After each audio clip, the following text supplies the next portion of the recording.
Are you looking for authentically Catholic resources for your classroom or just an opportunity to grow in your faith? Well, we've got the interview for you coming up next.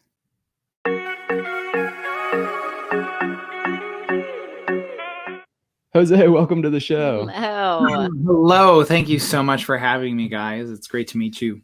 So we are really excited to have Jose on the show today. He is the Senior Director of Professional Development for the Sophia Institute for Teachers, which we're going to talk about. It has just some amazing resources, and I think you guys are really going to like it. So, Jose, could you tell us a little bit about your background and how you ended up with Sophia Institute for Teachers? My journey sort of began at Franciscan University, where I did my undergrad, and just really fell in love and developed a passion for catechesis, for evangelization. Thought I was going to be a youth minister for a little while, but then decided I thought I wanted to go the classroom teacher route instead. And so I got my very first job out of college as a high school religion teacher. I taught high school religion for 10 years. Honestly thought that I would be in the classroom forever. Like I didn't really, I really couldn't envision myself doing anything else than being in a classroom full of teenagers and just trying to get them to fall in love with Jesus. That was sort of my passion. I went halfway through my teaching stint. I went off I moved to Denver, Colorado, and I spent 2 years working on my master's degree at the Augustine Institute. During that time, I met my wife. We moved, and as soon as I finished my master's degree, I went right back to the same teaching gig I had in Wichita, and so moved my then fiance out here, and we got married and started a family, and was toward the end of my 10th year of teaching when this opportunity with Sophia sort of really fell in my lap. I was earlier in that year, I had gotten this random phone call from my now boss saying, "Hey, we're looking for teachers to possibly be on a advisory council." And so I ended up joining the first advisory council. And then by the end of the year, they kind of threw this job offer in my lap that was too good to pass up. And I have been with them now 7 years. Really, I went from teaching kids to teaching teachers and spending, so in many ways, I'm still doing what I felt the Lord was calling me to do, just in a whole different ballgame, and really still getting to have the impact on Catholic education that I always thought I wanted to have, but in a different light. And so it's been really, it's been quite the ride since then. So yeah. Having had a little bit of experience with youth group and high schoolers, I think, thank you for those 10 years you spent in the classroom. Yeah. Thank you for the 10 years you spent evangelizing to such a critical age and point in life. And then I think, thank you for taking that experience and creating some more resources to reach others. Can you touch a little bit on what Sophia Institute for Teachers really provides? Yes. So our whole motto is sort of for teachers by teachers. We try, everybody who is on our team has classroom experience, whether it's parish catechesis experience or classroom experience. Additionally, anything that we produce and create is created by teachers, and it's pilot tested in a classroom setting before we publish it. And so really what we do is we create resources. Some are free. So we do some free monthly e-lessons on our website that focus on different topics. And I can share what those are here in a little bit. But so we do monthly e-lessons that we produce. We have supplemental curriculum, which are basically 10 to 15 lesson teacher guides on a particular theme or topic that any teacher or catechist can use regardless of the textbook series they're using. We then also produce year-long curriculum for K through 12 schools. We've got a parish edition of that for K through 8. And then we've also developed a family curriculum called the Family of Faith. So that's what we've done on the curriculum side. But really the thrust of why we started, the curriculum was all sort of, I don't want to say an afterthought. It was a direction the Holy Spirit pushed us in that we weren't intending to initially. Initially, we just wanted to do supplemental materials and then provide days of formation for Catholic school teachers and catechists through our workshops. So we run catechetical workshops all throughout the country. Those have what's really sort of exploded in the last 7 years. When I first started, we were essentially in 3 dioceses: Philadelphia, New York, and California were the first 3 that sort of gave us our first shot. And then since then, I've been in, I want to say about 50 or more dioceses across the country. And we've run probably, if you include the virtual stuff we did during COVID, like 350 some workshops in the last 7 years, which has been really an amazing blessing. So those workshops were really sort of the thrust of how we wanted to get content, but also practicals into the teachers. So the supplemental guides that we have are usually define the theme of what those workshops are, and then the teachers receive those unattending, so they have something they can take right back to their classrooms after they've spent the day with us. And we just wanted to provide an opportunity for teachers to grow in their own faith life, to be students again themselves, but then also send them back with things they could go right back to their classroom and use the next day. Because I think that's where teachers struggle. I always say the Lord has a sense of humor, because the thing I hated the most about teaching when I was a teacher was professional development, and now I run it for a living. And so, but one of the main reasons I think teachers often dislike professional development, at least for me, was either you go and you sit in a gym and you're just talked at all day. Nothing practical. And then when it is practical, you often get things that you look at and you're like, well, this is really nice and really well intentioned, but no way is this actually going to work in a classroom. And so our whole model has been, let's give them some good content, but also mix that with the practical, and let's make sure the practical stuff they're getting is actually written by educators, is actually pilot tested by educators, so that they can have a little more confidence in the content and the materials that they're getting. And to just boost confidence. I think the reality is when it comes to religion class, teachers, through no fault of their own, many of them don't necessarily realize the lack of formation that they've received in being able to share it with others, right? So they might be really great Catholics, and they're faithful and they go to Mass and they really want their kids to love Jesus, but they have an education degree from a state school, never got any sort of pedagogical training in religion. And so we wanted to give them an opportunity to feel more confident in that and empower them to know, like, hey, if you're a good educator when it comes to English or math or science, you can also do this with religion, and here's how, and sort of empower them and give them the boost of confidence they need to teach that subject with the same sort of vigor that they teach their other subjects.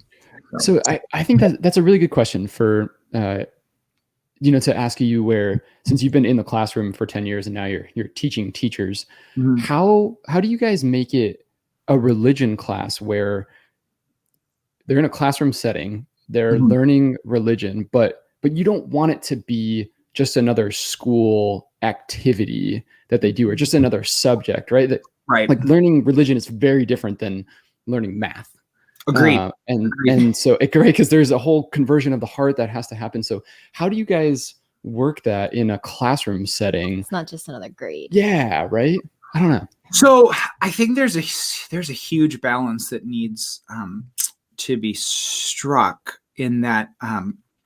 It's what I like to call, and what I often mention, as the head and heart balance, right? So our faith, and when we're teaching religion, you sort of alluded to this, we're not just teaching a subject, we're teaching a person, right? And so we want them to encounter the living Christ within the material and the content. However, there's this sort of, I guess, like tightrope. I don't know if a tightrope, but like this balance that needs to be struck between I think we can go one of two routes when that religion teachers struggle with one of two things, right? They either make it all about the content and they focus so much on the content that by the end of the year, these kids know a whole lot about Jesus, but they don't know Jesus, right? They just know content, they know doctrine, they can spew it. It's great, but like there's nothing going on in here. But then the other extreme that we can waffle between is like, oh, let's content's too hard. Religion's about feeling good, and like Jesus is just like, he's going to hug you and everything's going to be fine and it's all rainbows and butterflies, right?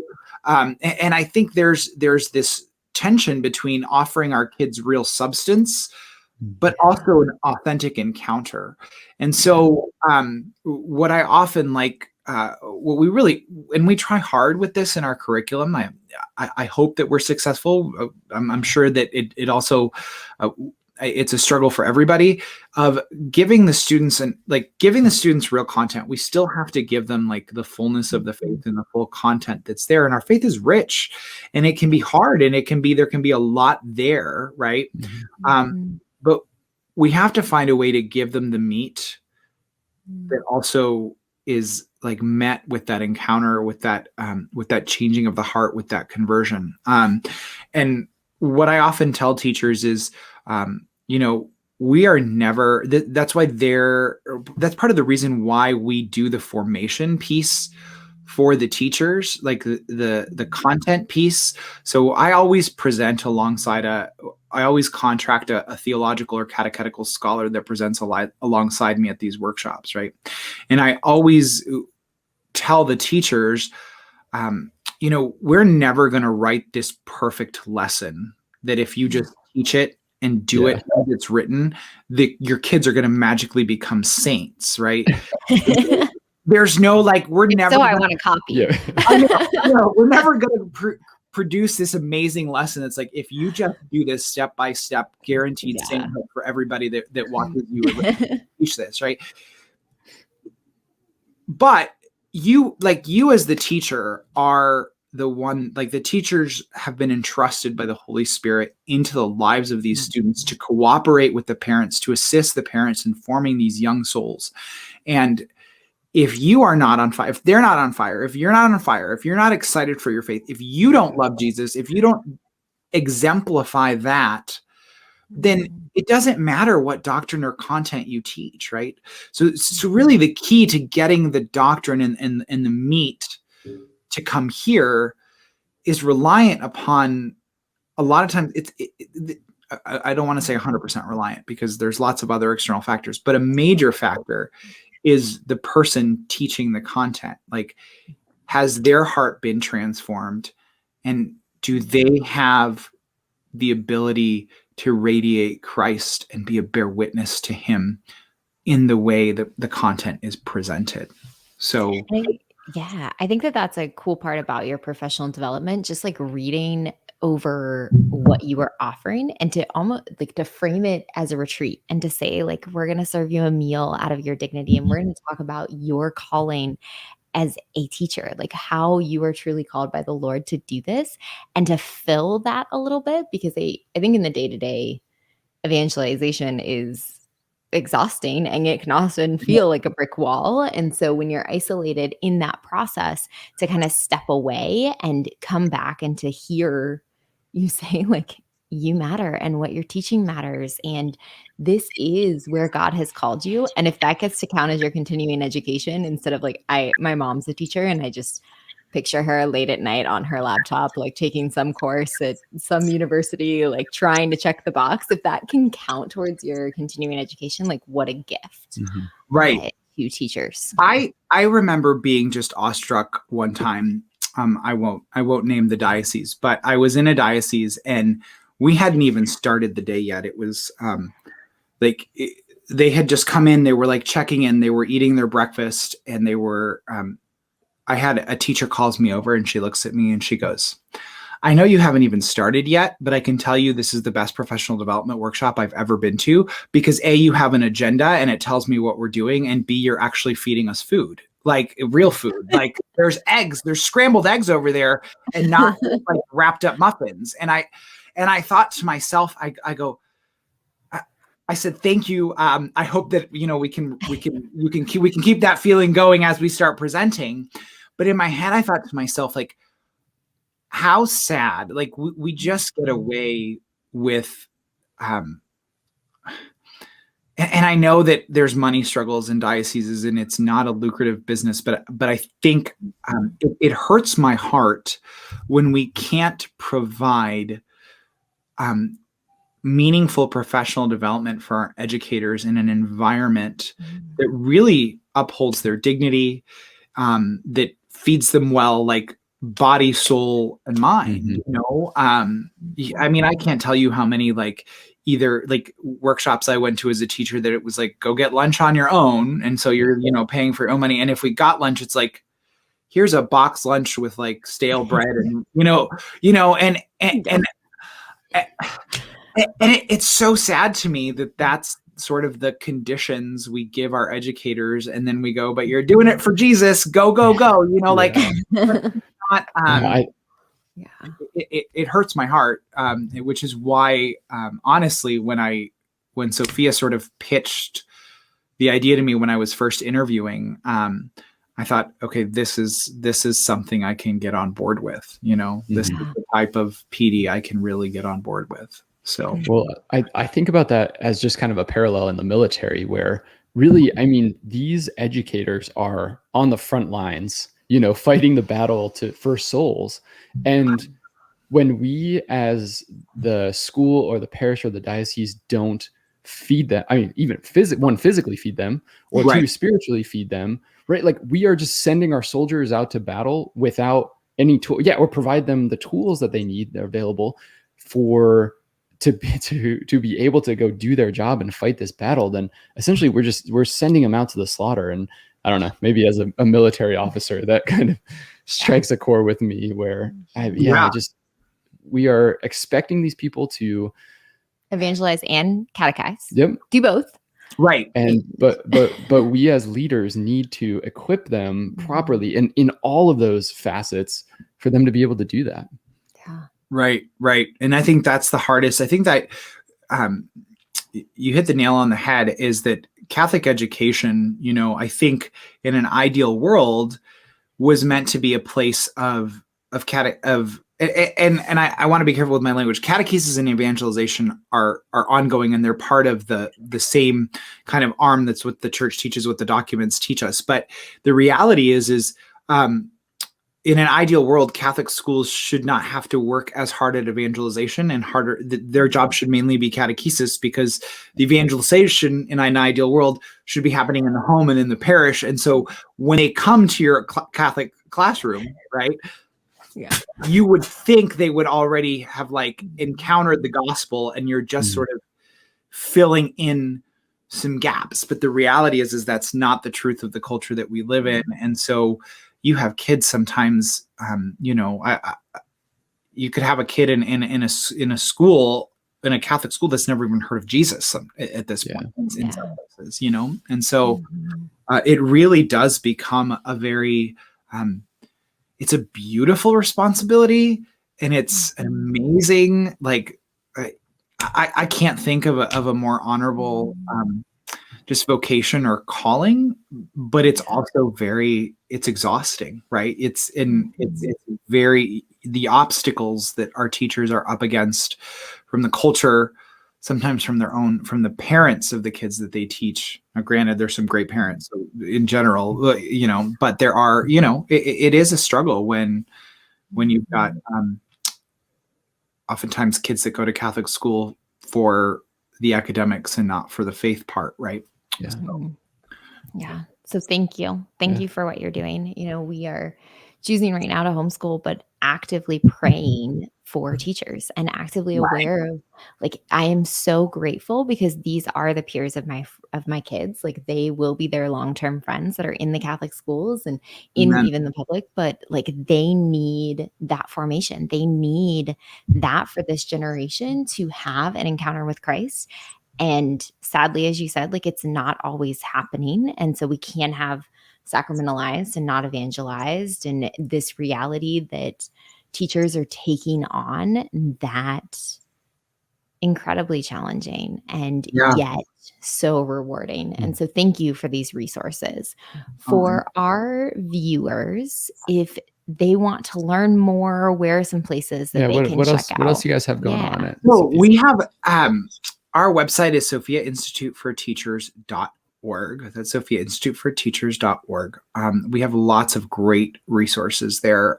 Some free, some paid, but a lot of free stuff. So we have if you go to our website, there's little tabs at the top, and there's a lesson plan tab, and then there's a workshops tab. So we have, if we're not coming to a diocese near you, we do have some virtual offerings, some virtual workshops that you can purchase. But then we also have a free podcast that sort of tries to imitate in a mini version our workshops. They're short 45-minute to an hour episodes. It's called Christ in the Classroom. And our second season is launching September 14th. We started that podcast as a means to give teachers an opportunity to have more faith formation during COVID. And it really took off. We had a lot of listeners, a lot of teachers take advantage of, you can fill out, we have a little form you can fill out to request a 1 hour certificate for having listened. And you got to fill out a little essay question that says, okay, what are 3 things you learned and how would you apply them to the classroom? Just to sort of keep the integrity, which is funny because I'm glad we did that, because we actually had a couple superintendents listen in and then fill out a certificate and then like give a really terrible answer to the question, and we denied them the certificate, and they never complained. So I'm guessing that they were like testing it to make sure like they could trust their teachers to go and actually get, which is sort of funny. But so that's available. Like we have our whole first season is up on our site called Christ in the Classroom. You've got the other topics of virtual workshops you can purchase. If you want to look, if we're coming to your area, there's a tab for in-person workshops. You can click on that. We've got a whole slew scheduled. It's been crazy how the floodgates sort of just opened. I thought it'd be a slow return. And we ran 17 workshops between August 3rd and September 1st. I was gone from my home something like 20 days when you do travel days and stuff in August. So small reprieve here in August. We're running, October, we're running almost just as many. So it's been crazy. So check out if we're coming to your area, register. Most of the time we run free. Occasionally a diocese will bring us in and charge the teachers, but very rarely. A lot of times we've got grants and donors that bring us in. We also have a lot of free e-lessons online. I mentioned those. We have a curriculum exchange, which is a place where teachers can upload lessons and share them with teachers from across the country on different subject areas. As long as it incorporates the Catholic faith in some way, you can share that lesson. You can also download lessons that other teachers have shared, and we have them in a variety of subject areas and grade levels. We have a monthly e-lesson called Teaching the Liturgical Year, in which we take the Sunday Gospels from every Sunday of the year and create reflection activities to go with them to teach the liturgical calendar through the lens of the Gospels. We have a Teaching the Faith with Current Events that comes out monthly, which is a monthly e-lesson on something that's going on in the news, and we apply a Catholic lens through which to analyze it.